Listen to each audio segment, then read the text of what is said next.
We are live, and this is Trekland HQ. And we are live. The rise and fall and rise of Star Trek RPGs. Tabletop. Episode 292 today of Trekland Tuesdays live with me, Dr. Trek, Larry Nemechek, coming right at you through Portal 47 through the heart of Trekland for some clarity, sanity, and the big picture in all things Star Trek. Hey, I hope you're having a great Tuesday as every week. Hope your year is proceeding apace. Hope you're having a good time. Hope you are surviving this long hiatus time. It feels like forever until Picard is coming back. The drips of promo teasers and leaks are starting to come, not thick and fast, but thin and fast. And if you woke up today and got our Trek Files adventure episode this week, you'll find out that Terry Matalas, why did I start saying that? Terry Matalas, you'll find that Terry Matalas, the showrunner for season 3 Picard, was our guest today on the Trek Files to look at some of his ancestors in Trek, what they did with the Next Generation when it was re-envisioned. So if you haven't seen the Trek Files today, Terry Matalas joins us for that. It's also our 5th anniversary for the Trek Files. Yay, over on Roddenberry. It seems like we're having all kinds of anniversaries lately. But most of all, I'm so glad that you found your way here to Trekland Tuesdays Live today. If you are new to us, welcome, welcome. We have a chat running, so please, wherever you're coming from, if you're coming from Facebook, you're only going to see the Facebook comments in chat. But if you're on Twitch or YouTube, you're going to catch it all. And you're going to catch our incredible TTL community on Tuesdays. But if you are new with us, lurking is fine, but just hang in there. Introduce yourself if you'd like, where you're from, because we've got folks from around the world. Everything I do in Trekland, we try to make sure and have it where the most folks at one time can be with us. Portal 47, up and down the line, our special events too. So hi, welcome. And if you are new, you'll know that I'm going to do a little bit of a soapbox here, although today's going to be more of a personal history lesson, I think. But then we will take a very short break, a micro break, and then be back with the Parrot Analytics streaming TV rankings. And then I will really dive into the chat. So don't fear not. If I don't get to your question right off, get your chatter out of the way, say hi to everybody, do the weather reports, do the language updates, and then I will circle back around. And all of our regular TTLers will know that and make you feel welcome. So yes, thank you for joining us today. Where I'm coming from with this is we're still filling up the times of hiatus. I've been talking a couple of weeks here about different angles of what that might look like, what it might look like for you, keeping you up to date on some special events going on. And one thing that I was thrilled to see was the inspiration for today's show, because it brought to mind, while you're scanning around, long-range scans, short-range scans, for something to take up your Star Trek time in the hiatus without new. And you might be doing a rewatch. You might be doing all kinds of things already, and that's cool. But maybe this is the time you decide to jump in and try out some Star Trek gaming. Now, that could be computer gaming, online, Star Trek Online, massive multiplayer game. It could be, good old tabletop. Now they say tabletop. My invented word before there was a word for it was paper and dice gaming, because at first I had to separate that from games as in Monopoly and Clue and Risk and chess and checkers. So that was paper and dice gaming to me. And then computer gaming of whatever brand, whatever style, flavor, made it even more so with first-person shooters, or you still had online role-play games. And I'm talking about from the primitive, or even the arcade stuff. You go to the arcade. You go to the Odyssey 2 in the mini mall in Norman.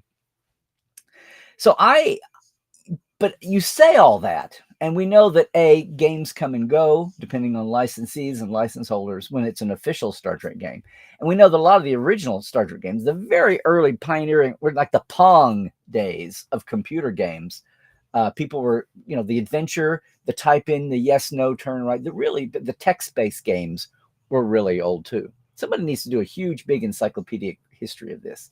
I know at times over my time at Communicator as editor, we had people in the 90s and aughts doing extensive history reviews of Star Trek gaming of all kinds. But a lot of you may realize, if you've been around Trekland for long and you hear me talk, that I don't talk about gaming much. Now, that's not to say that I don't love it and appreciate it and support Star Trek Online, who's amazing now. They're over a decade into this. And the care and feeding, the care and the quality of the different games over the years, the RPGs, the role play games, the tabletop role play. Hell, there's even LARPing out there, live action role playing, but I don't know how you'd license that. But folks enjoy live action role play games too. And yeah, you don't hear me talk about it a lot because here's one of those deep, dark secrets I'm going to share with you now.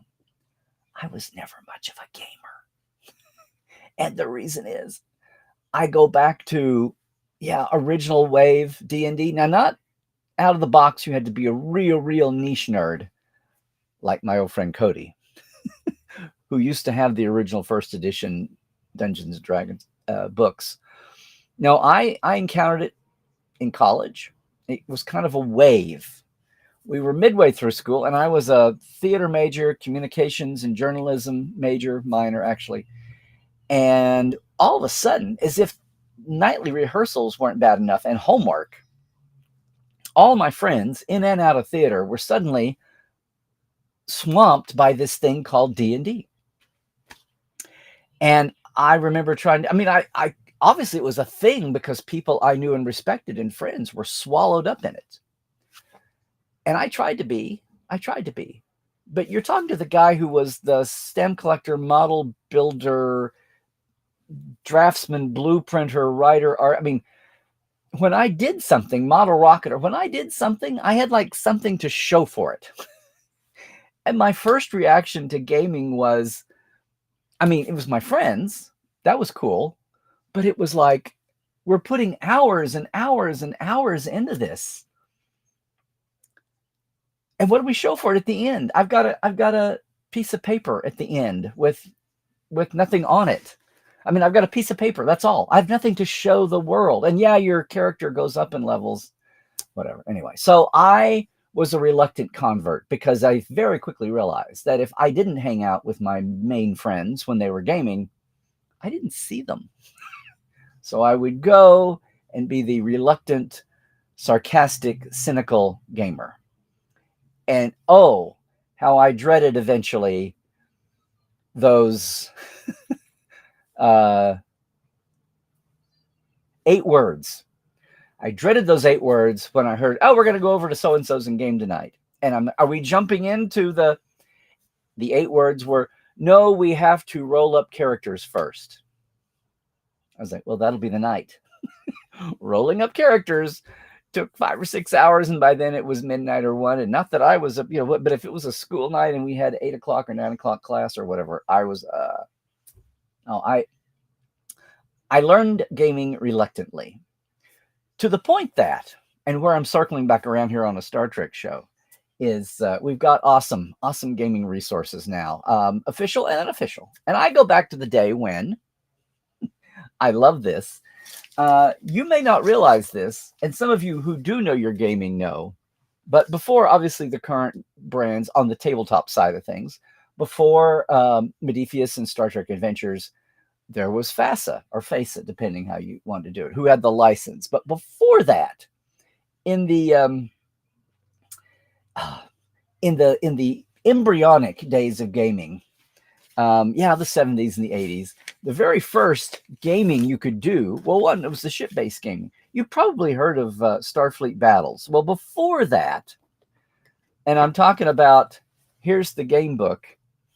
Here's Starfleet Battle Man, Lou Zocchi. Now, Lou Zocchi, his other claim to fame was you could, and I don't have any of them, but you could buy his little plastic ships. Speaking of little ships and our famous line now, you could get his little ships to battle with. And if you couldn't afford them or couldn't find them, he very nicely provided, with the turns and all that. But this was ship-to-ship combat, right? He was doing this. Meanwhile, Starfleet Battles was treading this online, the great classic Starfleet Battles game that went from Klingons, Romulans, and Federation to using Gorn and what were the other guys? They made up an alien race. Uh, that was ship to ship fighting only, no interplay, no character base. The same size book here, and I'm mad because it's back and I haven't found it lately. But I have it because I made a scan. The first Star Trek RPG game was in a book about that size booklet with the big purple planet on the front, because whether they were licensed or not, it was hard to get decent licensed images in 1977, 76. Star Trek Adventure Role Playing in the Final Frontier. So I'm showing you that minus my book. His gimmick on the side, though, aside from the booklet, was he did have, of course, if you gamed, you had to have your little figures, and he had a series of these. And of course, I was thrilled to do this because finally, if I'm going to be stuck gaming with friends who all love gaming, and a lot of friends who were both, hey, it was theater and it was art people. They were not what we used to call them.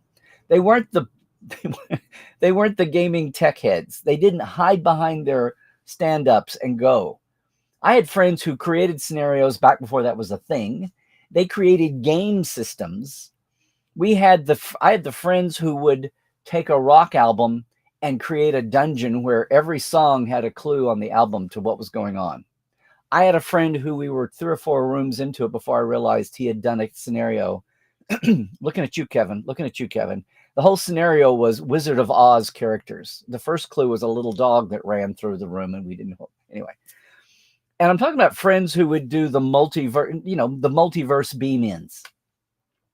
So, which was one of my sanity points. And they were combining different game systems, characters, and tools and weapons and things on the fly to make it all make sense. And friends who would invent their own systems because things they didn't like in the basic D&D system or whatever else they were playing back in those days. Traveler, I remember. And before we had some standardized systems too.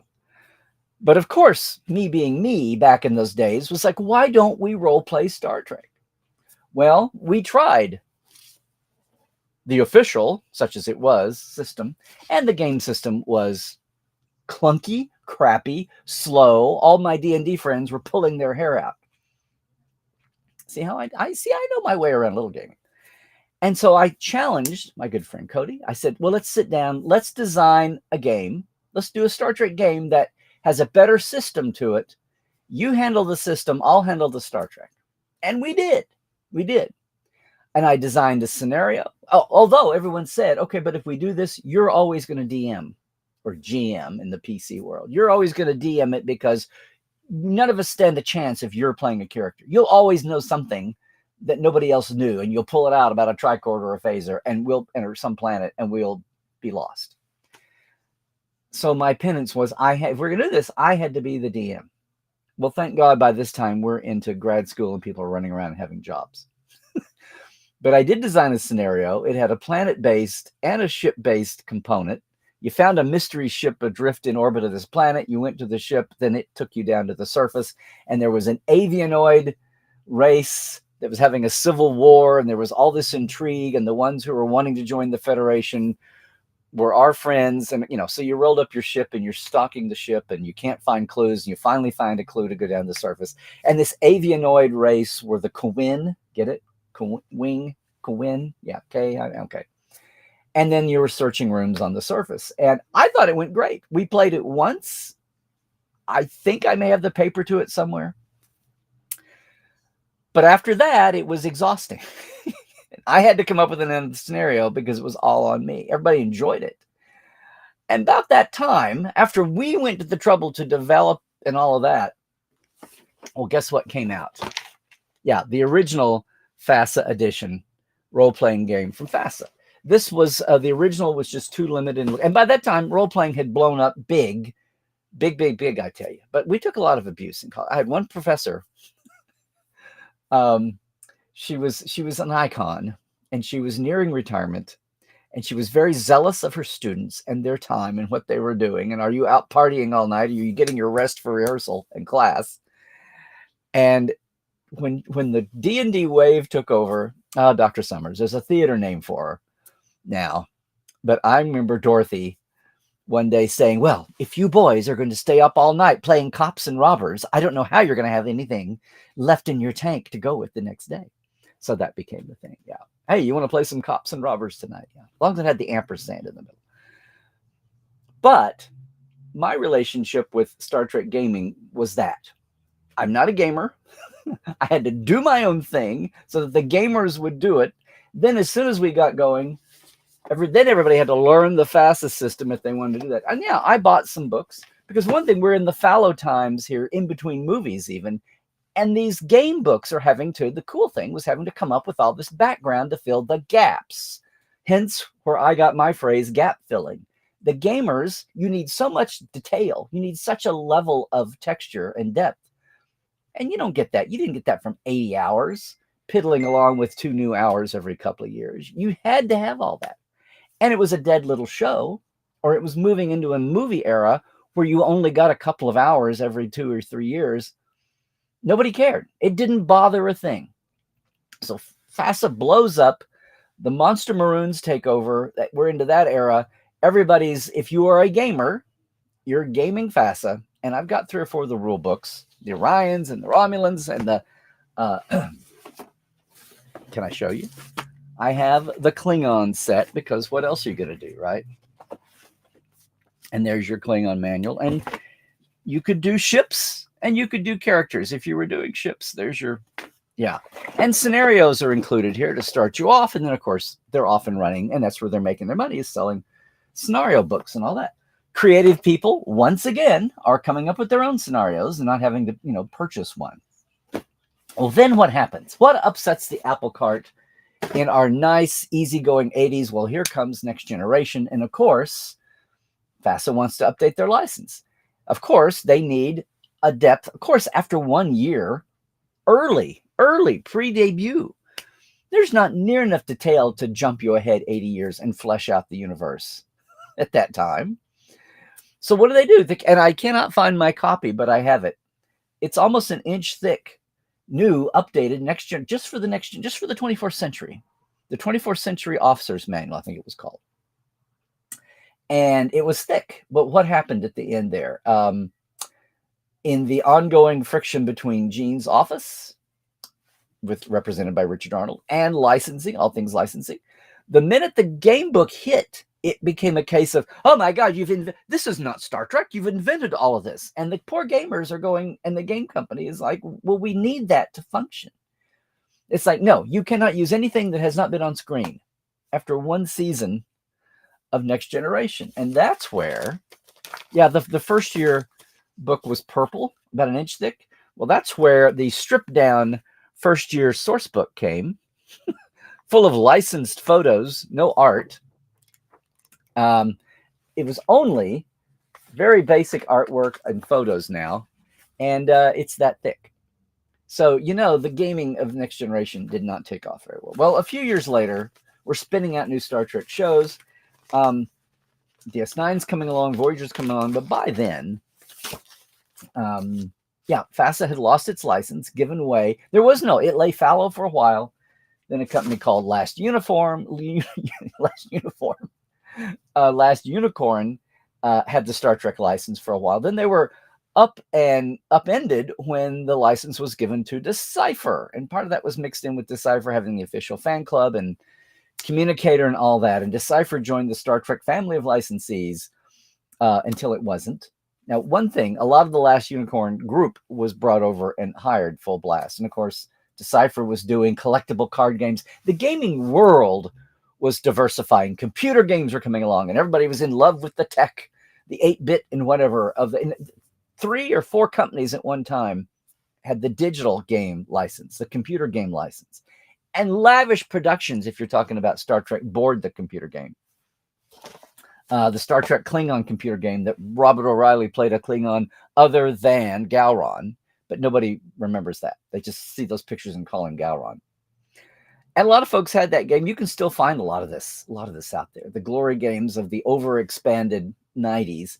And then, somewhere between the dot-com boom on the digital side and just the license, succumbing to what was going on by then, which was everything going visual and digital, and tabletop gaming losing its luster.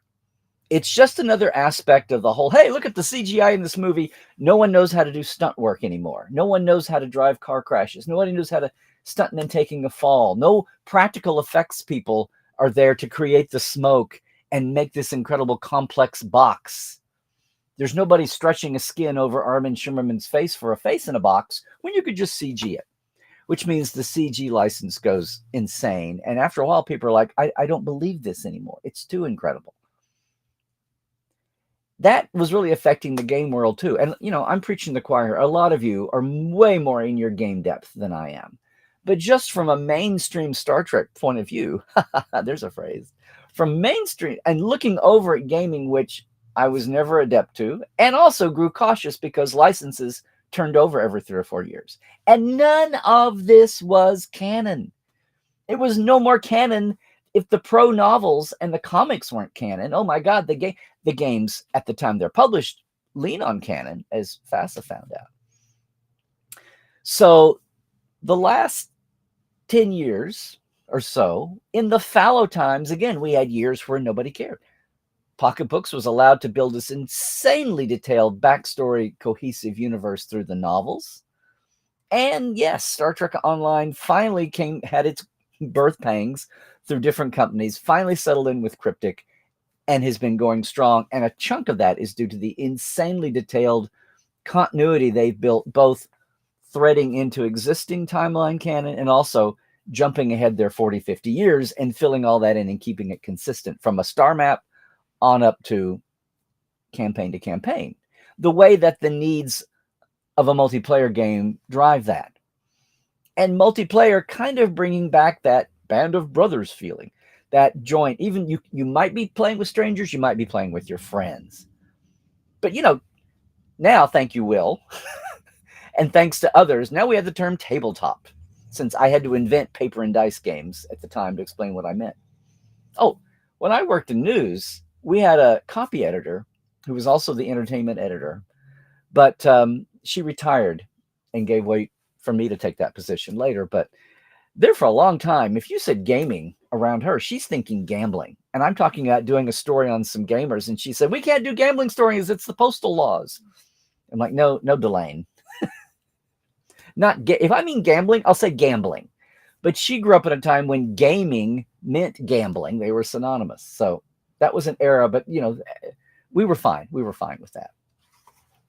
But I just want to say, back in the day, I did have my time. I meant to show this off. This was the only package of figures I bought, right? Adventure Gaming Miniatures, right. Oh, and of course, there's the densely dense. How to paint your figures. I bought this package. Who's in this package? You got 3 in this one. Who's in it? It's Spock. He very smartly put Kirk in one set of 3 and Kirk in another one. But I have it because, of course, it's not about Spock there. It's about, and Uhura is in this set. But you got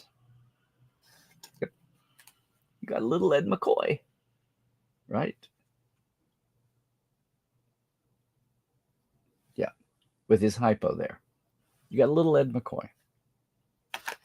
When we would have those combined universe games that my smart gaming friends were able to handle, I would always play a McCoy. I would make up stats from some system, but we would have gunslingers from Old West games and sci-fi, Kevin's sci-fi Space Ranger with the over and under laser carbine. We would have gunslingers from the Old West and sci-fi characters and McCoy and you name your poison. And we would have a scenario together. And yeah, I remember the days of the sadistic DMs who the only reason they're gaming is so they can kill everybody at the end. They don't care. And how they'd get so pissed off when somebody would figure out a way to outsmart their death scenario. It got crazy at times. Oh, the hours we wasted. I finally just gave in. And I, again, slid in my way. Well, we've come a long way. And gaming overall, no matter what technology or what level you're doing it, has never gone away, obviously.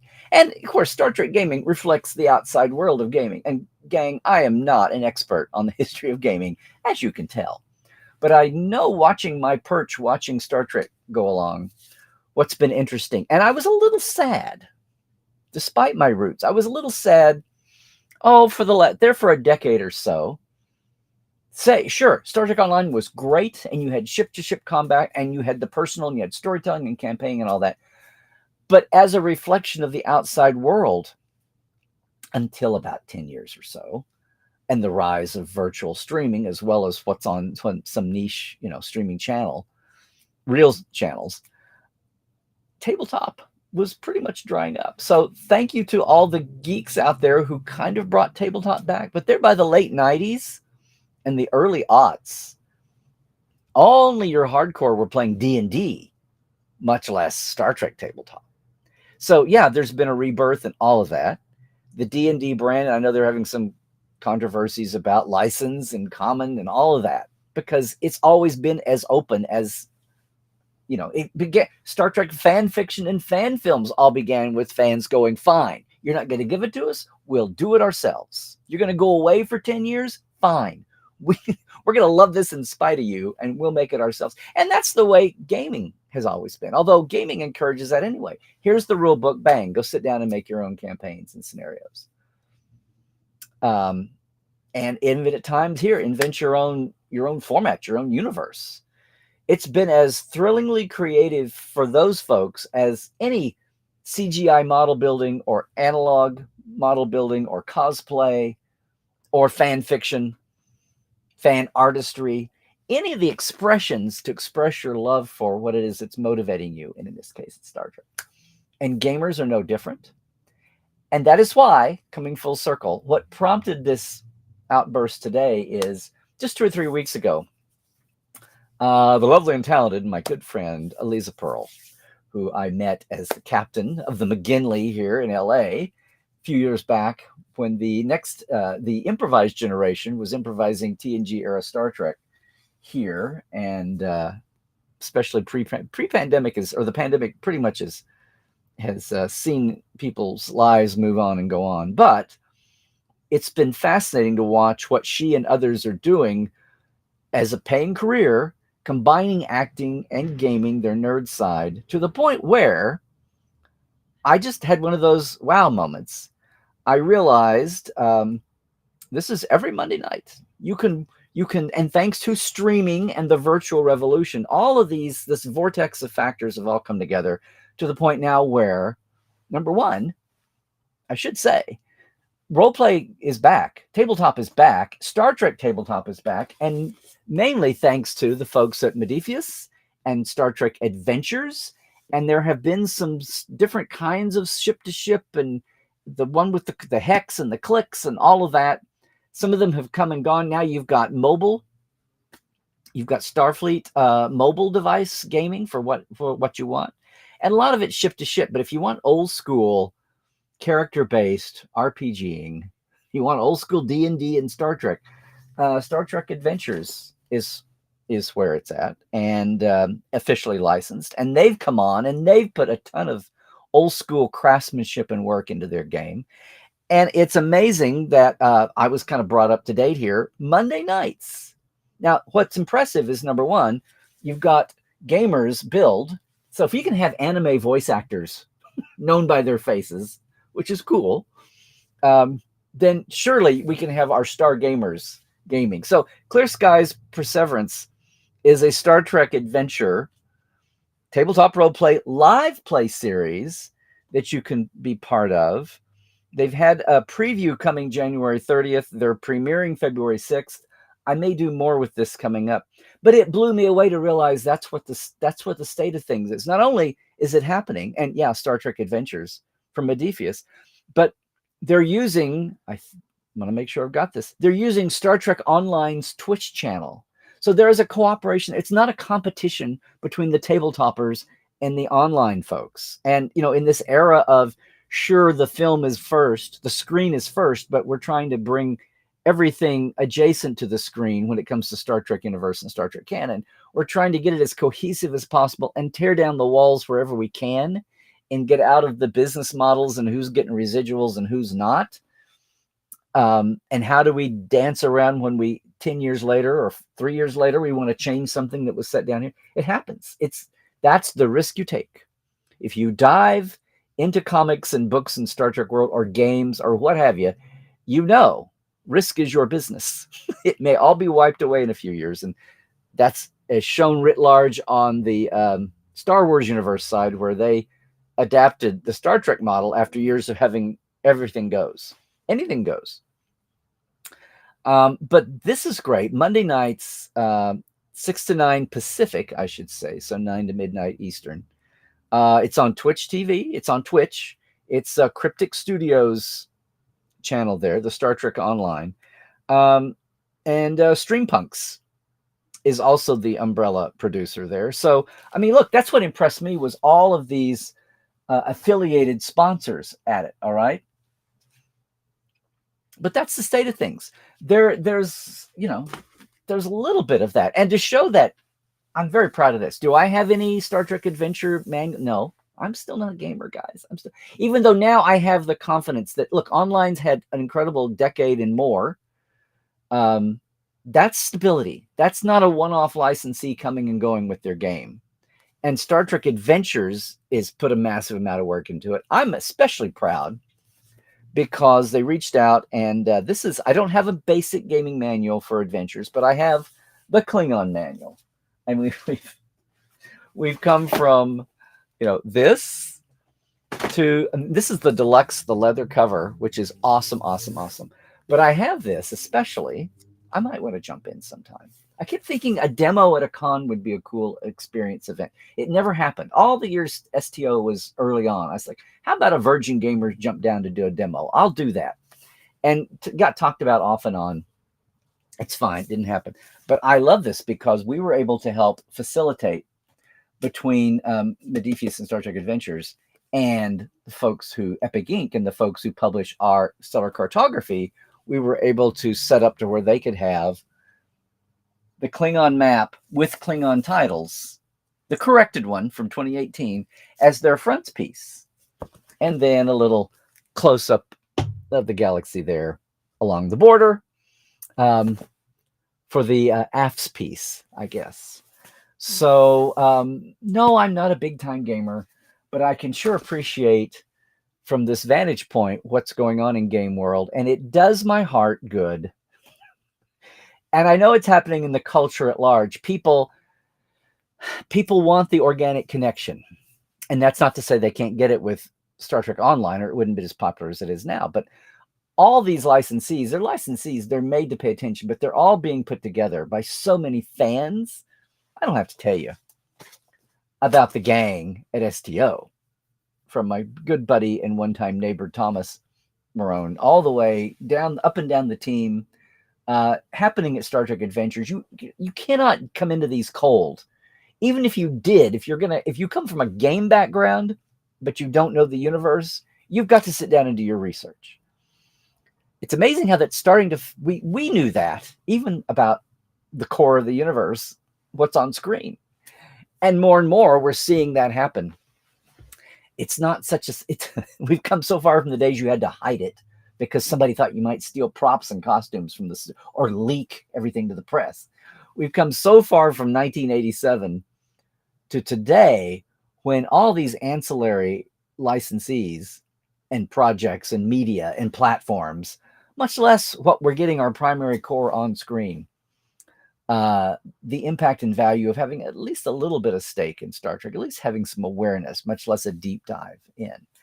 So Aliza was telling me about this, and it just blew me away. Not that we haven't got to the point where we're live action role playing and participatory and all that as theater, as entertainment itself. Whatever the experience buy-in is for fans watching at home, all the different options there, or it's seen as a commercial to get people to go buy the games and sit at home as if you needed a whole lot of push. A lot of times it's not that people don't want to game Star Trek. It's they're not over the hump of gaming. And so if you're showing the fun of, it's my God, how many decades have I sat through horrible infomercials Well, if that's an infomercial for Star Trek gaming, so be it. It's the most entertaining one yet. And when you've gotten actual actors, and by the way, that lineup of faces, you may know them in the gaming community, but I'm sure Bonnie Gordon's face you'll know, especially after she co-hosted. She's she's invisible as the voice of the protostar computer no longer. She's getting herself out there in this world as well, and she's awesome, and she's in the cast for that. So we'll put a link up at some point here, and I'll have it for sure. We'll have it up if you're watching us live and later. But it just sat me back. Every once in a while, you have one of those aha moments where you realize it's a milestone. And maybe this isn't the biggest milestone, but it sure hit me. It was connected to me, people I know. But what struck me was, look at the commercial involvement. This is not just people randomly off. This is a supported, sponsored, valued, which means this is where the world's going. This is where we've gotten to. Maybe part of it was accelerated by the pandemic and people getting more used to being virtual. Twitch was a thing before the pandemic, I know. But so many more people, their consciousness is about that. And then it doesn't have to be huge, high-end, branded from a network to be entertaining and to be quality. So a shout out to everyone on the Clear Skies Perseverance or Perseverance series. It's Monday nights. The premiere is February 6th, which there you go. They had a preview night on the 30th coming up. So you can go and join. This was, where did I find this? Twitter and Facebook. This was Streampunk's RPG, which is kind of the producer. Yeah, we'll have more on this and get more out to you. But again, just because I am not a deep diving gamer doesn't mean that I don't totally appreciate, especially now the current licensees have gone so way overboard for consistency and keeping their own stories internally consistent and actually kind of reaching out to each other, the big two here, where they need to, which is trepidatious, which you're walking on eggshells because you don't want to give away your creative freedom. You're already bowing down to the licensees, folks in licensing, who themselves are only captive to what the shows want to do, which is why Kirsten Byers' position there since the comeback of Discovery has been pivotal. But now we're not talking just about books and comics. We're talking about games, and both games. And it's really complicated. And we can't stop time and freeze everything in amber. We still want to have our live action on screen new Trek of any era and century. So the juggling match is amazing. People that sit at home and want a Monday morning quarterback the whole thing, I don't know how you exist without Prophet's time. How do you exist in linear time and handle being able to roll with that? But that's an exciting time. So yay for where we are, and yay for the fact that tabletop has come back to hold up its own and be extremely popular. A whole new generation, and you can watch the growing pains that I've been watching here with the D&D current owners. But from the little scrabbly game that was kind of the cult underground thing to blowing up mainstream and then becoming old hat. It's old-fashioned. The computers are glitzier, flashier, cooler. And every year the computers are getting, whether it's on your home computer or it's an arcade game or it's online now.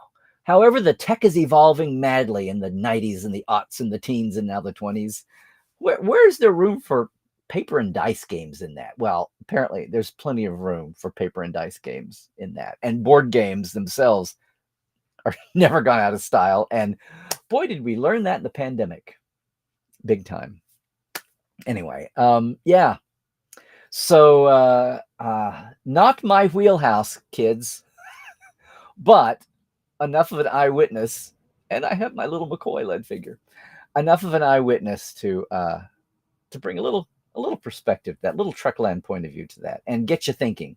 So that yes, it's still going to be another 3 weeks. The 16th of February, we've got another 3 weeks, I think, until Picard's return. And if you're casting about to find something to fill up your hiatus time, there you go. One idea. And it doesn't hurt. It doesn't hurt to even watch others playing to get the idea of what can happen. Your friends just might enjoy it. Or you might have a gaming friend who never thought of you as the type. Maybe you already know someone to go talk to. Just a way to fill up the time. If you've already got your time filled, you can kind of sit back and watch it fly by on all your socials and see what's going on. But it's very definitely Star Trek is following the global trend of the big comeback of tabletop gaming, and especially RPGs, and especially our Star Trek realm. So yay, yay, yay. You know what? I almost would expect that some gamers who are up for something new, all the FASA rule books, there's tons of it out there. It hasn't gone away. I've got my boxes sitting here. It's on eBay. You've probably got friends or parents of friends who've got this stuff in their closets still.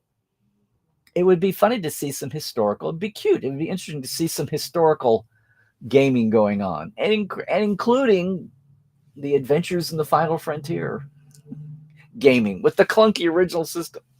You know what? I should go see if there's any way I can dig out our original scenario and rules and see if that would still work. That would be a hoot. That would be a hoot. If we ever have an historical gaming convention, like gathering the Egyptian archaeologists or something, that would be a hoot too. You could even have a digital arcade wing over there.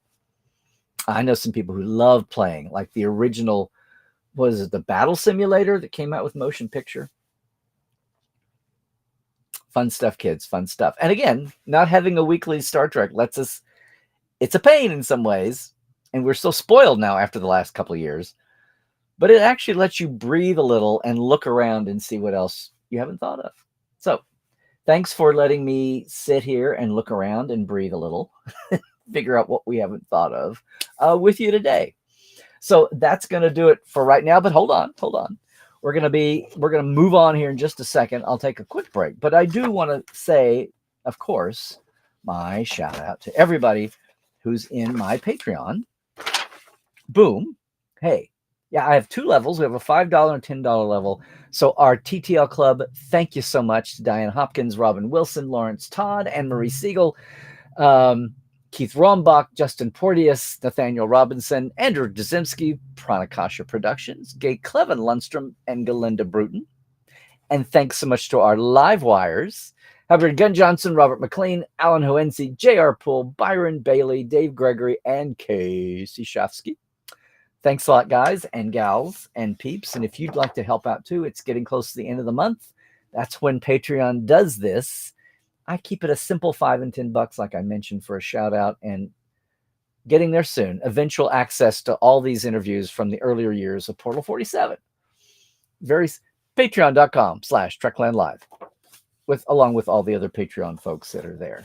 So thank you guys and gals for the help every week. We're about to start exploring some new features, what we're doing here. Meanwhile, I'm very excited. We've got folks signing up now, some of the cruisers and people who aren't cruising at all. On February 23rd, especially, our LA Way Days. It's a day of location films. The tours I do are location sites around LA. The ones you know, which are going to be on this tour, and the ones you're pretty obscure about. We've got the list from locations from call sheets. I've got the database. We're adding new things from Picard season 1, 2, and 3 to come.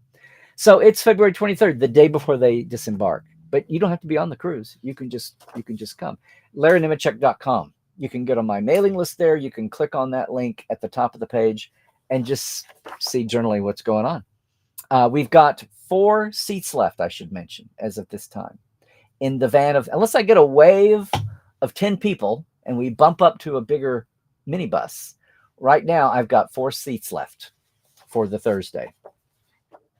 And the day after the cruise is back, which is, again, open to anyone, I'm pretty much thinking about that's the one that's not as popular as the first.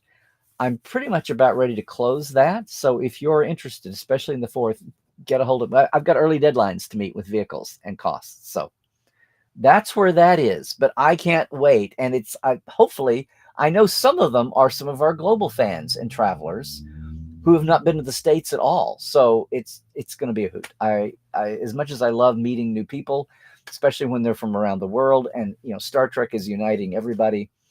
It's awesome. It's a great recharge. But speaking of recharges, like I said, happy 5th anniversary this week to the Trek Files, our 5th anniversary show. We're about to wrap up the season, but we're going to have this anniversary show first with the great Terry Matalas, showrunner for Picard Season 3, executive producer since Season 2. He's our guest, and we're diving back into some seminal, what do we change? What do we keep the same? Kind of questions that they were facing in 1986 with the new document. And Terry is awesome. We ran out of time, so I know we're going to have him back soon, hopefully before Picard premieres. So you want to check that out at the Trek Files. And our document, of course, is always on Facebook, but you can get it at all the Roddenberry podcasts at podcast.roddenberry.com. And for now, that's going to be it. If you're watching me now and you want to catch me on Twitter or Mastodon, it's Larry Nemechek. And soon to be another couple of spaces too. Larry Nemechek's Trekland. Please like and subscribe us here on YouTube, Instagram, and Facebook. And of course, if you want to deep dive all year long, don't have the post-con blues or the post-cruise blues, join Portal 47. And it's like a mini-con all year long. Portal47.net. And our TeePublic store, they have sales twice a month. That's going. You never know when that's going to pop up. So get on my socials and you'll see you can get your own little swag bits and pieces. So, yeah, that's it. If you are watching us live here, or I'm sorry, if you're watching us later, maybe you'll have a chance sometime to catch us live and enjoy this great TTL community. But if you are watching later, please leave comments because we do go back. I get the alerts and we bop in, okay? Like and subscribe and share and do all the things. Because I'm going to also say, as I leave you on the YouTube edit, stay healthy out there, man. Do all the things, please. Stay woke. Check your sources. And trek well, everybody.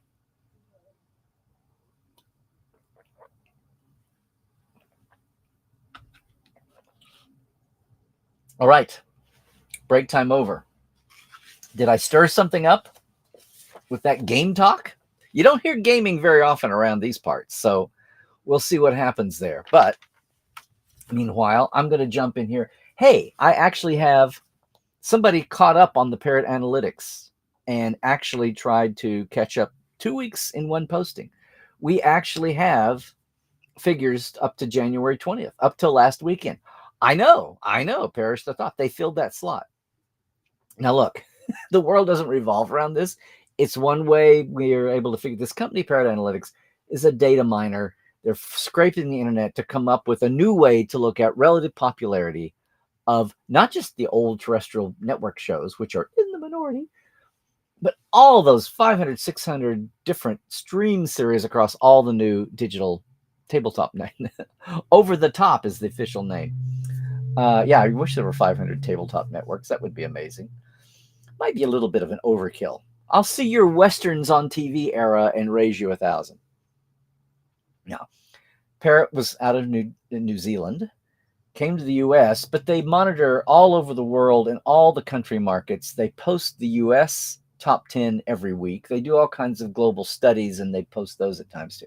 We've been watching the top 10 that they put up for everybody at their site, the digital onlys, and then the everything listing. And this week, expressed as a factor of their average demand expression, which is mentions, reposts, all over the internet of all kinds, every week, times the average popular show, which is in the vast middle. And the top 10, Stranger Things is number one, 66.8 times more popular than their average show, that 500, 600 series. Then Mandalorian, then Wednesday, hanging in at third. Velma, which I mean to sit down and watch just to see what's happening. The Witcher, Ginny and Giorgio, okay, Titans, Handmaid's Tale, Ted Lasso, and Tulsa King.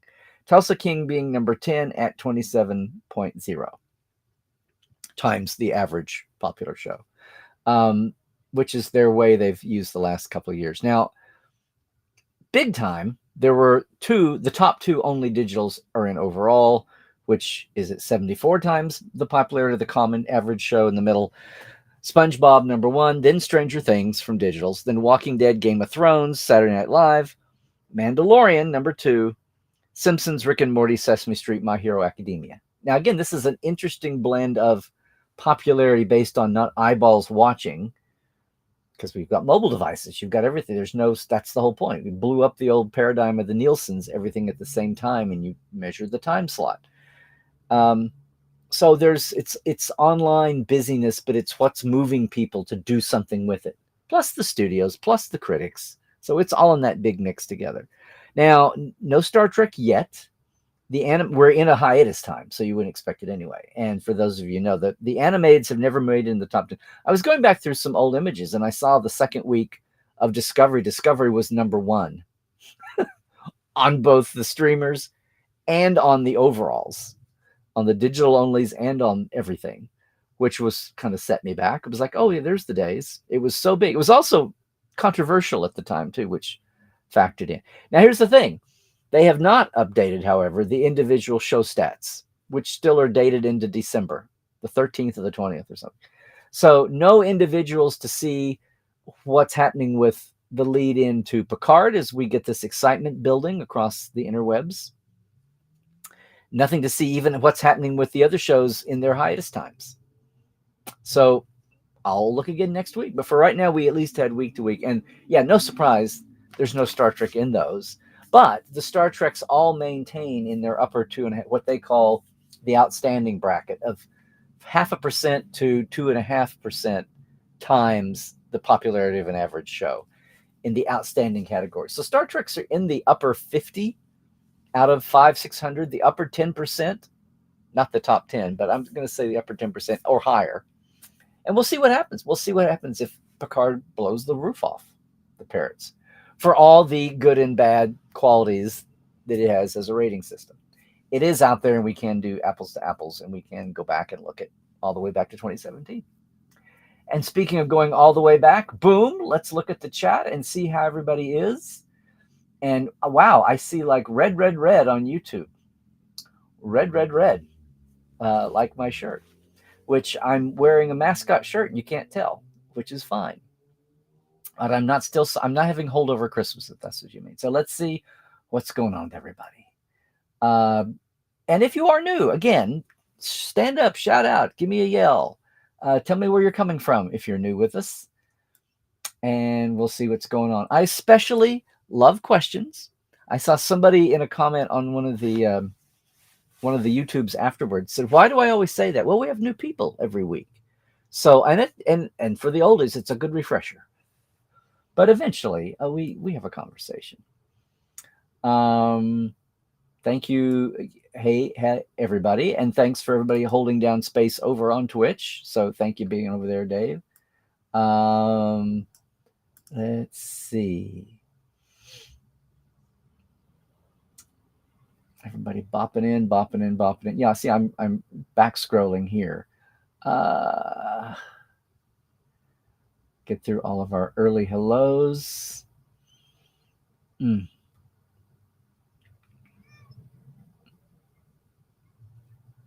Hey, Ian. Your first Star Trek game was Deep Space Nine on Mega Drive Sega. See, the licensed cartridges on a licensed, game system.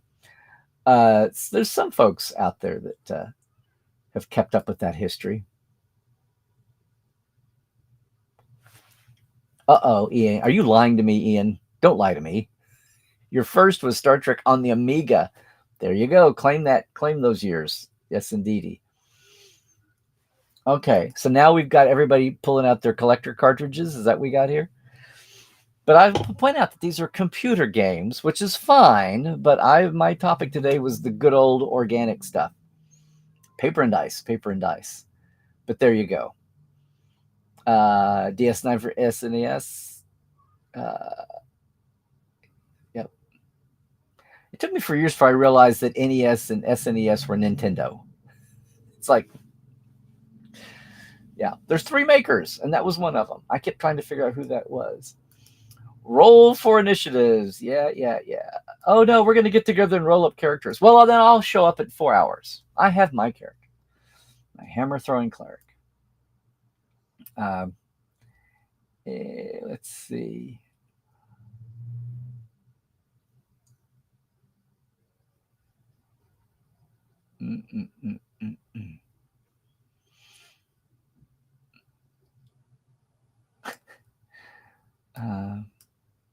There you go. Okay.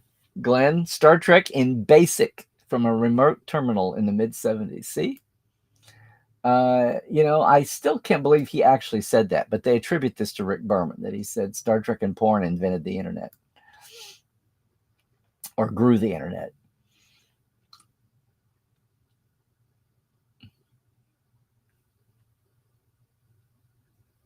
Mm-hmm. Come back, Michael Dorn. Yay. Okay. I'm catching at this. Here you go, Nathaniel. What's nice about the Modiphius game is that it encourages the GM and see, I still say DM because GM still sounds like General Motors to me. And I know they're Dungeon Master, it gets it out of the caves and makes it generic. It's generic master as much as game master, but I still think GM is General Motors. So that's my head thing. I rebel and still say DM because there was never a DM unless you're talking about Deutschmarks. That was unique to the whole concept.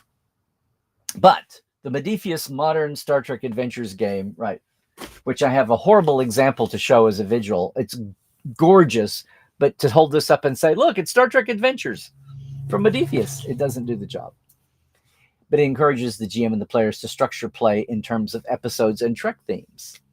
Too much D&D funnels play toward combat, absolutely, which was also the knockdown. There were a lot of the licensees who were used to first-person shooters in the 90s, and the licensing folks were always trying to we've got to get the Star Trek idealism. Star Trek is not about shooting. You don't just turn your phaser up to full. You don't put your phaser on 11 until your battery pack is drained. But that's what a lot of the game, to have the thoughtful mission type adventures and scenarios was still the hallmark of RPGs, not so much the ship-to-ship combat. So you had Pew Pew versus Think Think. But I agree. I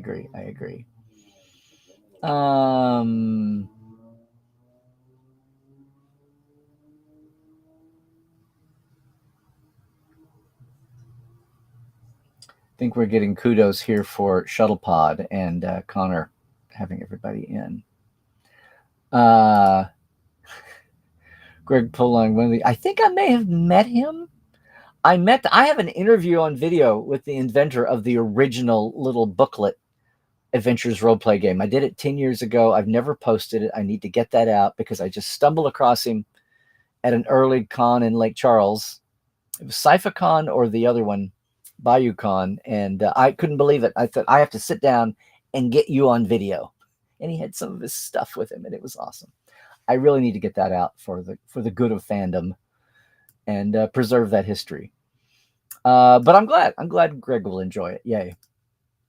One of the hallmarks of the FASA games, like as the fanboys took over on Enterprise with Manny and Mike Sussman, they were pulling random bits and pieces out of the FASA games when they needed them, right? Canon in a vacuum. So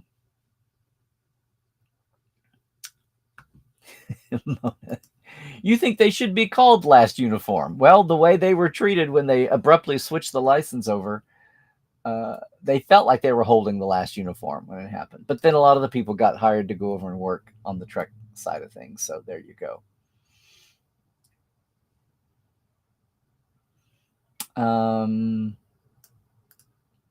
Okay, people weighing in with your gaming comments in a Trekland event. This is so new.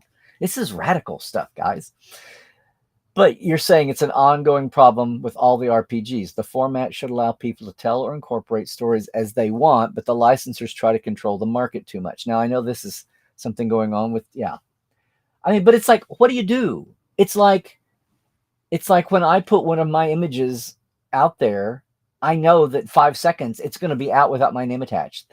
Voyager's model landing at Image G with the brown paper is going to be out there everywhere. Images of Ira, I took at a video interview when he was working on alphas, the ones with the hat on where he's gesturing up in the air. That's just out there. I can't. That's even a still from a video, and I can't. You can't control things, so that's the up and the down. Now, the whole point is when you go to try to sell your game, well, then that's boop boop. That sets off the red alarm lights, red alert lights. But up until then, just enjoying it. You know. Now, part of this is like making HO scale railroad track all fit each other, having uniform scales, having uniform gaming systems and database of content is an attraction. So you can go to another convention, you can go to another country, find people who game the same way and sit down, and hopefully everybody pretty much plays the same way. Somebody might want to put $200 in the pot and get it as you pass go as a bonus if you land on it, but put your jail fees in the middle and take it on the next person on go. You may have your individual rules is what I'm saying, but for the most part, it's supposed to standardize things. But and that's the name of the game. That gets back to fanzine, fan fiction writing, and fan films, and art, and T-shirts on demand, and all of that stuff. Oh boy! Then there was the Star Trek trading card game. Do I remember them? Editor of Communicator, Decipher, the CCG. Oh yes, indeed. That was the tournaments and all of that. That was a whole different thing. Mm-hmm. Michael, thank you. This is what we didn't get to, and we'll probably bring that document back again. I was shocked that Rick was being as knowledgeable.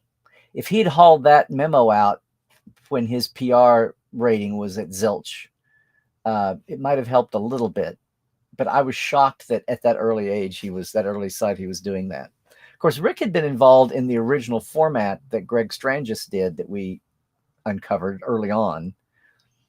And he was like a sidebar to that as a studio guy. And yes, Terry Metalis is one of us. And I didn't mention that Terry sold as a budding writer while being Brandon's assistant. He had 2 or 3 bought scripts on Enterprise that never get mentioned, and I'm going to talk to him about them sometime. And Terry is going to be one of those like Mike McMahon, like Dave Blass, who will always be part of Star Trek no matter what he's working on, and happy to get in and wallow around with the fans about it if he has time and he's not on a deadline. But thanks, Michael. I'm glad you enjoyed that. Mona, you're a strange bird. Well, okay. Never played a video game. You played pinball in bars, and you played Wii many years ago. That's it. It's okay, Mona. It's totally fine. It's totally fine. Far be it for me to gatekeep against non-gamers. Or anyone, for that matter. Let's see.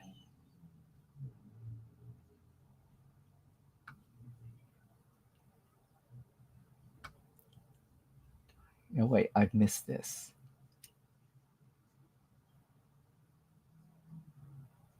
Oh, Dorney. Yes. Yes, and Marina is the only one that says that. Mm-hmm.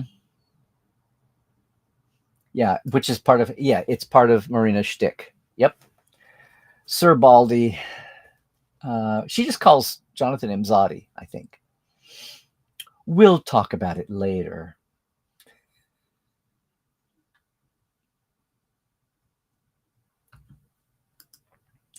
What is this?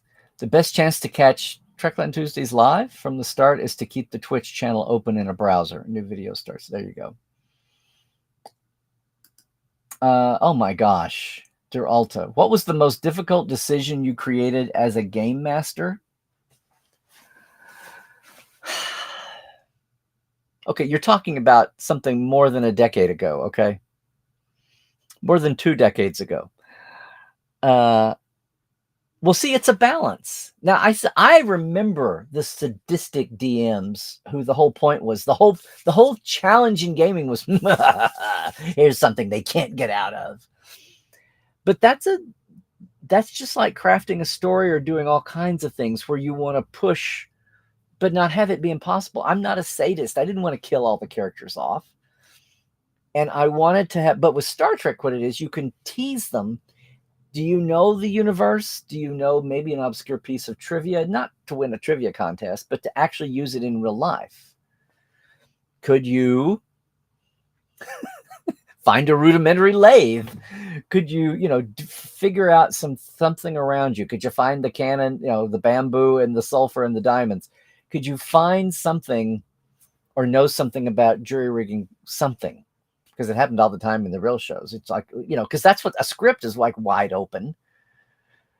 When they go there, if there hadn't been enough roundtabling about it, especially. So I don't remember. I just know that there was a ship-based component where you're searching rooms on a small type scout ship, and there was a force field portal trap that if you've gone through the whole, that's right, it was a portable cloak, and you could search the whole ship and not find anything, but there was something that maybe there was a way to discover life signs, and so you finally found somebody. It was like one of the pro-Federation faction people had been bound up and were being cloaked, or maybe the cloak was a booby-trapped person. Anyway, you got the idea that after you search the ship that you're looking for the kidnapped member of the royal family or whatever. Anyway, and the basic clue you got off the ship was you found it in orbit, and when you went there, you knew where to go on the surface and track it, and then it became a room-to-room thing. I should really see if I keep everything. I just have to find where it is, but I'm really hoping. Do I have a copy, Carl? How to do, sir? Does everyone know that the 7th Fleet is celebrating its 25th anniversary this year? Salt Lake City area, but all the way up into southern Idaho, all those chapters. It's amazing that any family can stay together that long, much less a bunch of related Starfleet ships in the same region. Do you have a copy of the Starfleet Voyages rules? It was the RPG rules before the FASA system came along. Do you mean the one in the booklet with the purple planet, the one that I showed? I have that somewhere. I have to find it. But I see copies of that available. I mean, there's old copies on eBay every once in a while. If you're physically trying to find it to play it, when I do, I'll let you know. I'm still in the middle of my big go through everything and sort things. Yeah, it's old Baldy. Let's see what's happening here. She just calls him Mzadi, which now you've heard me say that. Yeah. Okay.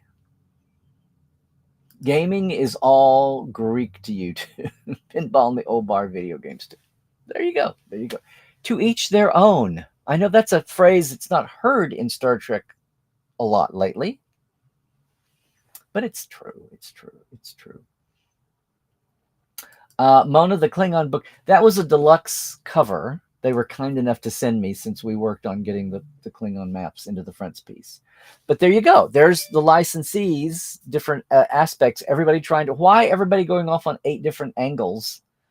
When, you can build a greater, even if it's not related to the screen. Well, this is basically, but it is now, especially, right? Some of the Star Trek Discovery actors make Disco does yes. Oh my God, I totally forgot about. Yeah.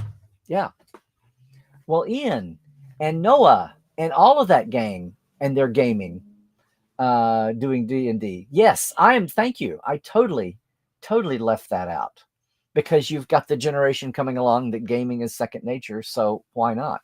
And they're working in a franchise with games and adjacent games. 1 or 2 of the Disco Marys are involved. There you go. Yes. And they've done it live at conventions too.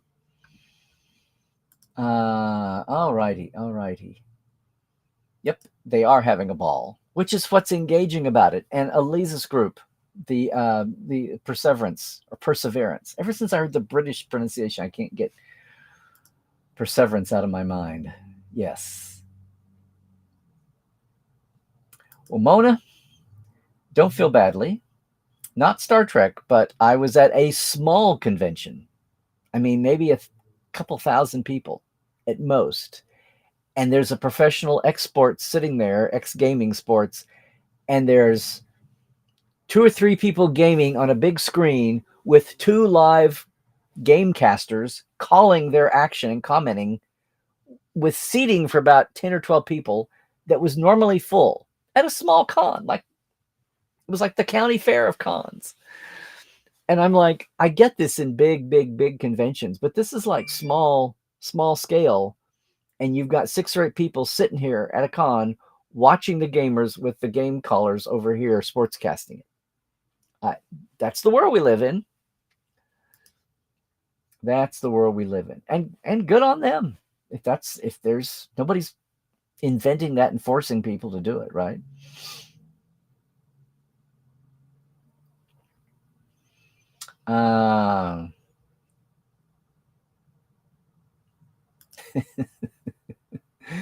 The disco dream couple, Mary and Type 1 Trekkie Noah. Yeah.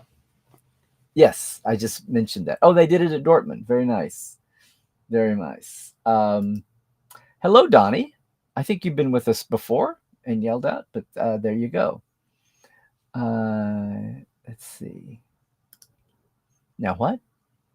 Adelaide Kane, who you love to tell you on Powers, is joining season 2 of Star Trek: Strange New Worlds. Oh, yes, I saw that. I didn't know what her previous credits were, but yes, in some capacity, one-off guest star, recurring, whatever.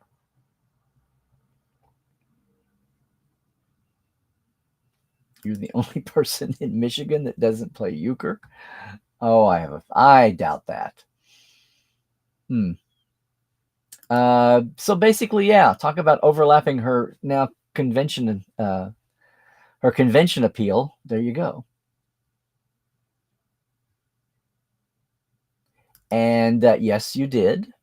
Twitch's core community is really about streaming gaming, and we did have raids during our Saturday morning or Saturday mid-afternoon live support live days. Absolutely. Let's see. Okay, game. Nathaniel, see, yeah, this is the fun of not being in the middle of it, but you can kind of watch from the side. The fallout with D&D and Wizards of the Coast. With all the angry game masters, there's an opportunity for people to move to different systems. Trek has an advantage in that the universe is easy to learn about through the episodes, right? As kind of the homework you love to have to read.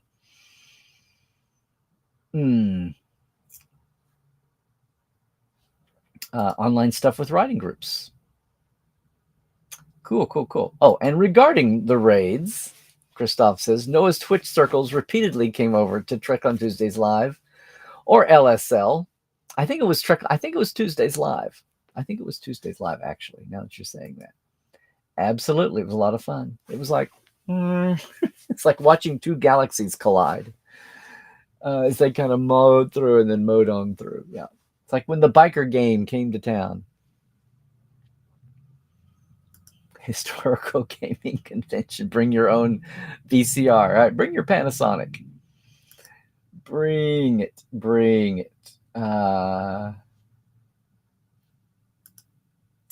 are you saying here?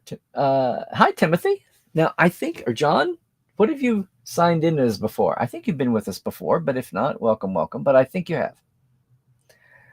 Does FASA gameplay work over Zoom? You should arrange a FASA role-playing live stream. It would be like watching a Star Trek theater production. Well, that's kind of what all these people are. That's kind of what the Disco Gang, that's kind of what Elisa's, I keep saying Elisa's group, but has a name. I keep wanting to say Dark Skies, but not Dark Skies. Clear Skies. That's what the Clear Skies group that's being sponsored and affiliated with all the licensees. That's what they do. It is a little bit, and they get quasi into costume and makeup. Elisa there was a multi-part Klingon game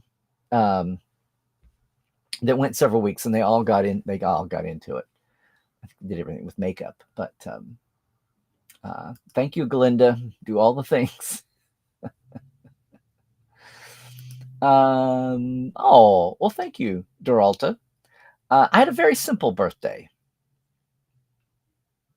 Family is all split up, and we're all still kind of in this hunkered down feel. Everybody's slowly unwinding here anyway. People are slowly, I mean, yeah, work is going on, business things are happening, cons are happening. But still, just day to day, it's like I have to force myself to remember to go out and have lunch with people or start that up again and see what's happening. So, no, we had a very quiet birthday this time, but thank you for asking. It was a great day, sure. It sure was. I had an excellent steak. Some of my socials.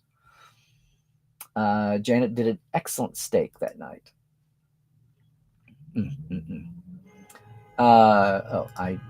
Whatever. I lost the thread on that. What are you saying here, Christoph? There were actually Trek-related news today. Michelle Yeoh is nominated for an Oscar for everything. Yes, absolutely. Maybe Section 31 will have to be a big screen movie. We'll see. They had an historical document showing at STLV 2021. Oh, you all are conversing back and forth. She wins, her fee may go up a little. Yes, but power to her. Talk about long time coming. Yeah, this is still a factor.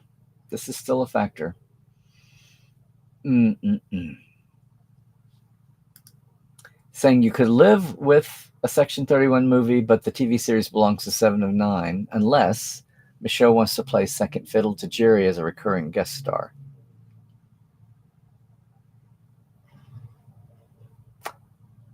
Interesting. You weren't rolling up a new character, I swear. Okay. Yeah. Masking up, that's good. I'm seeing that. Not sure about 7 of 9 as a Section 31 lead, but Michelle Yeoh doing recurring instead of a lead might be a compromise. It's interesting. Yes. Oh, and there we go. Thank you for the rolled back. Hello, Narda, out in the outback. Very good. And this is kind of what the prevailing thought is, that she might be a new captain of the new Enterprise. Hey, JR, speaking of ratings, you're a Nielsen house. Star Trek will be on and counted. See, that's the thing about Nielsen trying to adapt to the digital streaming world. So I'll be interested to know how their system works now, how they're doing that. Because Nielsen's fell off the wagon big time when they couldn't adapt. They couldn't make sure of a uniformity. How to come up with a formula, a metric that allows everybody individually, because not everyone is carrying the apps, right? Yeah, she will be constantly in a friction-based mode. Maybe like a throwback to Archer, kind of inventing the wheel there. Okay, everybody. What do I got going here? Oh, Star Trek Bridge Crew, virtual reality, VR. Good luck with that. Okay. Here you go. See, that's the other thing about Star Trek Online is they brought over so many of the actors doing their characters and so many other actors doing new characters as they can fit in. Howdy. Let's see. Looking for all these people coming in on YouTube. Are we watching another paradigm moment? Is this another landmark day I'm going to remember? Wait, what? Could I read something from the FASA rulebook? What, the original or what? I mean, it's it's a big galaxy, Mr. Scott. I don't have the book in here.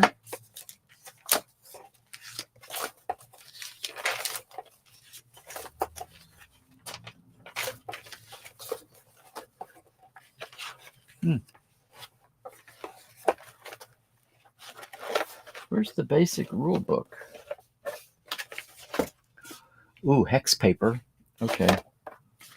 And you know, I think this is a basic. Did this come? I think ship deck plans. You could do deck to deck. What is this? And I've got Klingon deck plans for the D7.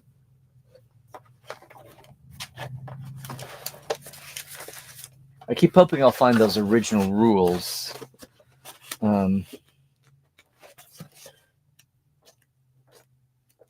Yeah, this was a scenario book that had 3 scenarios in it.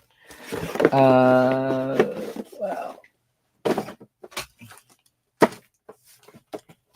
I'm going to say no.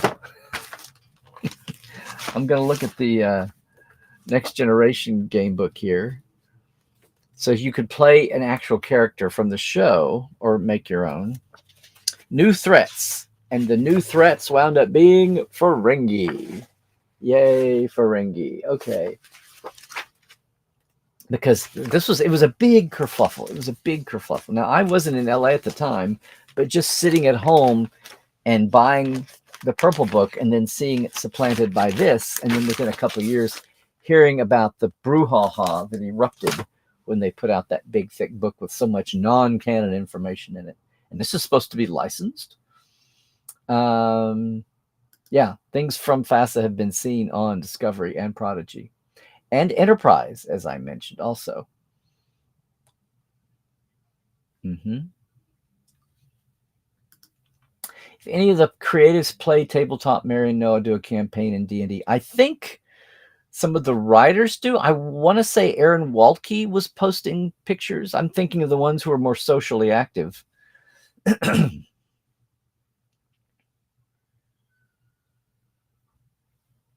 Oh, hi, Rose. Yes, we need to get the open house with Ira Bear, getting it up public since it was public for the public. I'm going to post that one. We need to get on that. Yes. Hey, Greg, you're in here. Wow, thank you. Absolutely. Salute, everybody. There you go. Boom. I didn't feel the need to refine the system. I went to all that work to have a workable Trek system, and then it was like, oh, well, here comes that. I didn't have dreams of selling the system we worked on as a license. But it's funny how I did the same thing 4 or 5 years later with the encyclopedic mass of Next Gen and wound up selling a book out of it.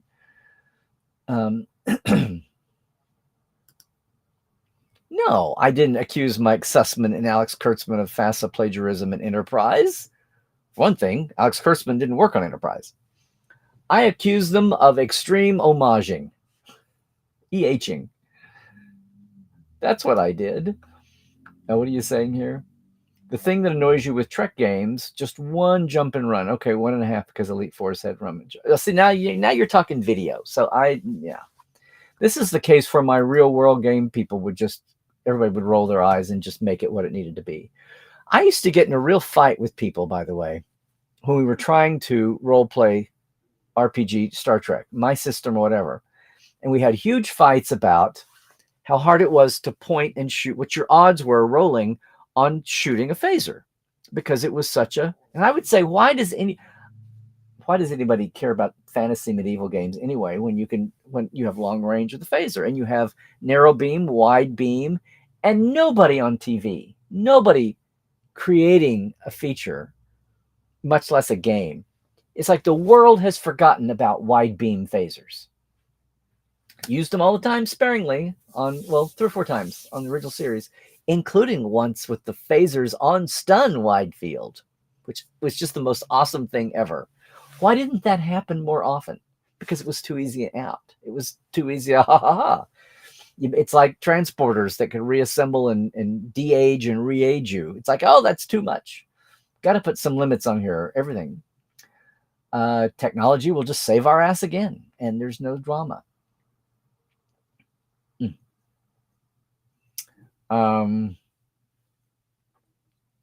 Of course, the Alamo on DS9 was effectively a tabletop miniatures war game. And did you know, if you saw Ira, I grabbed a couple of photos for the time they got into that plot with O'Brien and Bashir, Ira had a tabletop Alamo model set up in his office, and I've got at least one picture of him with it in front of him, preserved for the ages, just so you know. So there was the one on stage, and there was one in his office. The one on stage was neater.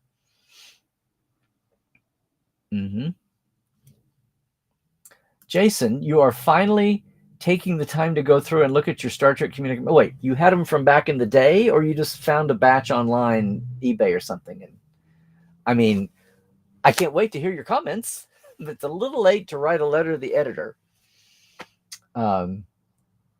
Anyway, see, Greg, you got a fan club. Carl's chiming in on that. Yes, thank you for dropping in whenever you did it. I think we're caught up with real time though. I'm still back scrolling though. It's trying to catch up. Along with this, have I ever tried the Star Trek VR games like Bridge Crew, Sandbox Discovery, Away Mission, and Dark Remnant that was at Trek Vegas? Do you see that as the next Trek? Well, it is what it is. No, it's huge in tech. It's cool, and the VR stuff is cool. And can you do it as a group? Is it all just the excitement of the tech? Yeah, you can. I guess there's the small groups. Do you have to go to a built place to do it? I remember taking my son by the MMM studio. Somebody went into a storefront and just threw up tables and computers, right? And made a killing. Those middle school boys running in there every day. Oh, yeah.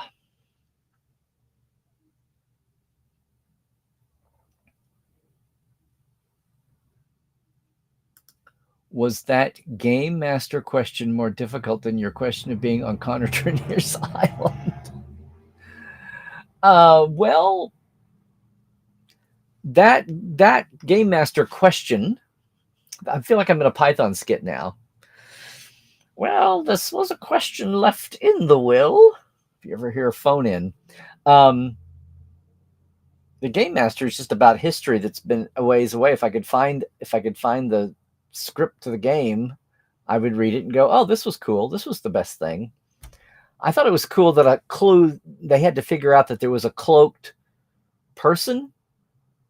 Something was left behind that was cloaked that they had to find to get down to have a sense of the trail. Thing about Conjure's Island, I just had to stop and think. If I was going to be honestly asking you those kind of questions, to actually sit down and take an inventory is exhausting. Like if it was, because like when we had a fire here, there were distant fires and we were under a fire, and I hadn't done it since I was a kid with tornadoes.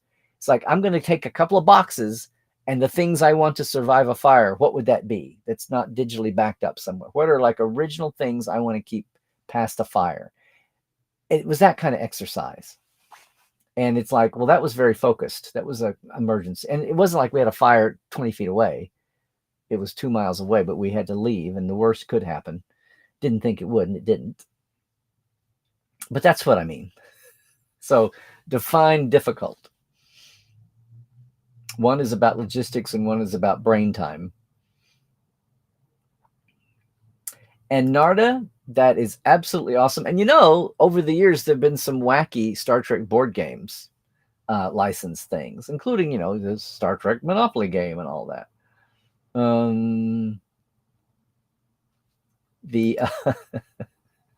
The sadist game master would like to play Kobayashi Maru game.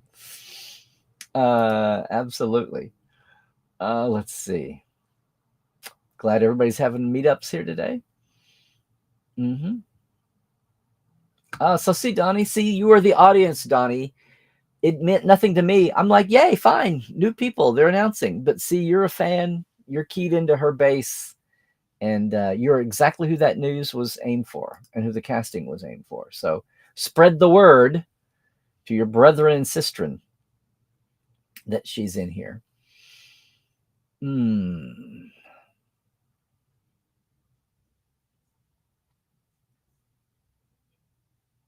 Okay.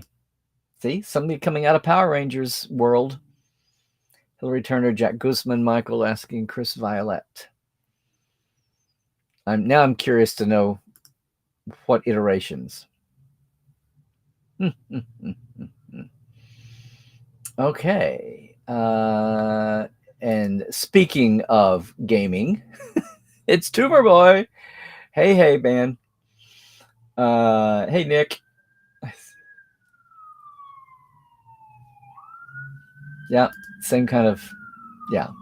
It's not weird. It's just like I'm just got to oil those gears again. It was a complete and total shutdown. Yeah.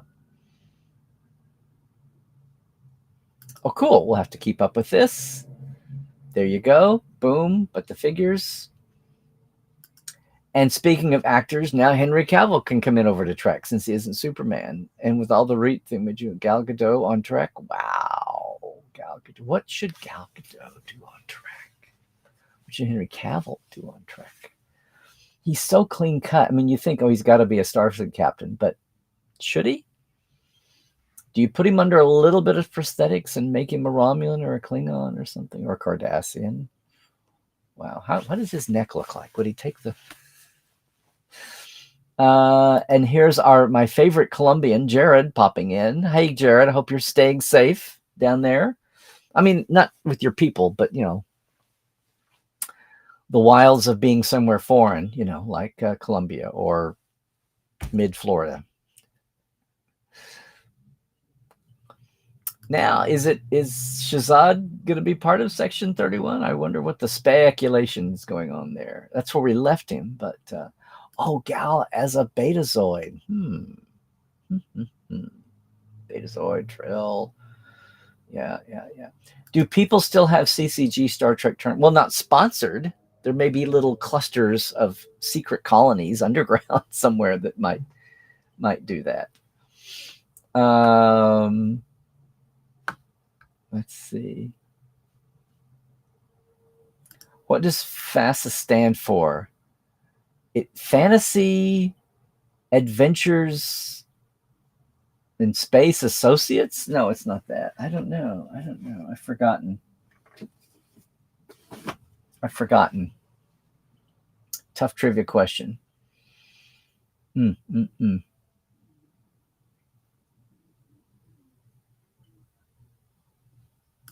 Oh, hey, Melanie. Nope, you're here. You're here. There you go. Oh, Greg, you're answering me in real time. There we go. The original design team was sacked before the Next Gen supplement.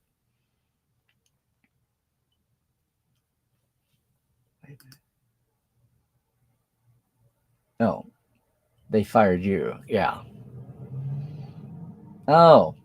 So, well, gosh, Greg, we launched you an interview. So my memory about the original manual for Next Gen and then the slim down when licensing and Gene screamed about it, or Gene screamed and licensing doodly carried out his order. That's all accurate. Yes.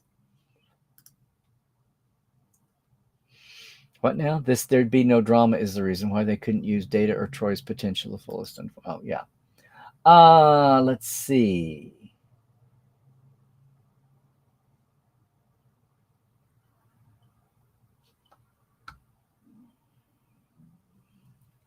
Henry Cavill as a Maquis. Well, you'd have to go back in time unless he's like been hiding out in the jungle for 40 years or something.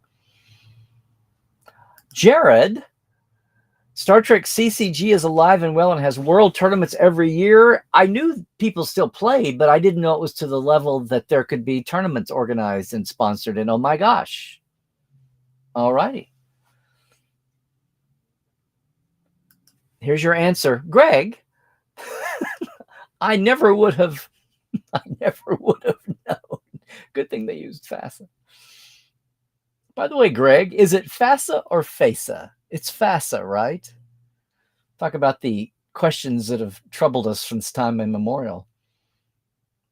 Oh, Gal would make a great Q. That's it.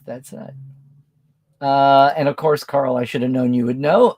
So there we go. Double whammy verification. But still, the end of the chat now, and still wondering about how to pronounce FASA. I think it's FASA. It's very funny, Christoph. Yeah, very funny. Well, gang, that siren means that I think we are at the end of the chat. Oh, I am. Thank you. Thank you, Greg. Okay. Well, it was awesome to have this conversation, Greg. A little bit of history going by here. Now my wheels are spinning, Greg. Okay. Okay. Well, gang, again, want to thank everybody for being with us on Tuesday here. And again, yay. FASA should be pronounced like NASA. That's what I've always thought. But then, I still hear people say Magel instead of Majel. Or I heard somebody say Magel. And I'm like, did you never hear her at a con or a video? Or so but I like to respect that I might have the wrong take on that. Just because I heard 40 other people say it, they might be saying it the wrong way. But what I do want to say the right way is, once again, a big thanks to all of our Patreon folk. And a reminder that you too can jump in. I really appreciate the support. It's helping us slowly grow, maybe a little faster than slowly grow our streaming capacity here. And there's some increasingly, there's a need to have some folks with more capacity here. So $5-10 a month, patreon.com/Trekland Live is that. And another shout out, if you are in LA or can get here, or if you're on the cruise or know someone who is, let them know about especially the February 23rd date for our away days, which is basically a planned version of the Trekland Treks. If you're in LA at any time and you have a spare day, get with me ahead of time. We will customize a location site tour for you. That's really my bread and butter. This is a special one-off. And maybe we'll do more of that kind of thing. Maybe we will. And again, happy 5 years this week to the Trek Files. Our current episode is up with none other than the great Terry Matalas, showrunner for Picard Season 3, talking about updating a series and developing characters and backgrounds and the questions and the fun of that. So that's all on Facebook for the main show and the documents, podcast.roddenberry.com for all the family of Mission Log is on hiatus right now, Mission Log Live, but they'll be back soon. And I will be here on Larry Nemechek on Twitter and Mastodon, and soon Post, and soon that other one. Larry Nemechek's Trekland, where you are right now. Please like and subscribe, share it around. Comment later if you haven't already now, if you're a lurker. It's also Facebook and Instagram. And of course, Portal 47, if you like not just this, but the guests we have on. We had Vince Dedrick, who was the stunt coordinator for Enterprise's 4 years, and who finally just won an Emmy for his work on one of the really stunt-heavy kid superhero shows in the afternoon on Nick. That's it for us, cadets.